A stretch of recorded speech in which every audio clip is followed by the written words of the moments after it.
Nasugatan ng tatlong sakay ng van matapos itong mahulog sa bangin sa Benguet. Sa Ilocos Norte naman, patay ang lasing umanong dalagitang rider matapos bumangga sa puno. Nasa frontline balitang yan si Gary De Leon.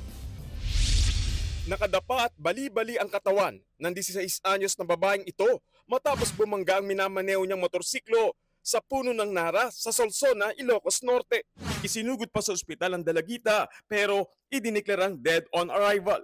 Sa investigasyon ng Solsona Police, bago ang insidente ay kasama ng biktima ang kanyang nobyo sa inuman. Nagkaroon sila ng pagtatalo kaya umalis ang biktima sakay ng kanyang motorsiklo. Siguro galit na umalis ng inuman. Pero may emosyon, lasing eh. Baka hindi natin alam kung nawalan siya ng control o ano yung pumasok sa isip niya, ma'am, bago siya napangga sa puno ng Nara. Bukod sa lasing, napag-alamang wala ring suot na helmet ang dalagita ng madisgrasya.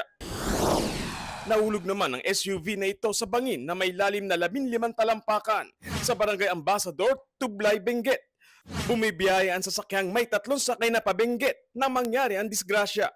Tapos along the way, parang nagkaroon ng mechanical defect. According kasi po sa interview natin doon sa driver is parang nag-wild daw yung sasakyan and then biglang dumiretso. Agad naman sumaklolo ang ilang concerned citizen sa mga sakay ng SUV. Nagtamon lamang ng ilang galos sa katawan ng driver at mga sakay ng SUV. Nakalabas na sila mula sa ospital. Nagbabalita mula sa frontline, Gary De Leon, News 5. Mga kapatid, Jiggy Manikad po, iba na ang may alam at may pakialam sa panahon ngayon. Para sa konkreto, kumpleto at komprehensibong balitaan sa frontline, mag-follow at mag-subscribe sa social media pages ng News 5.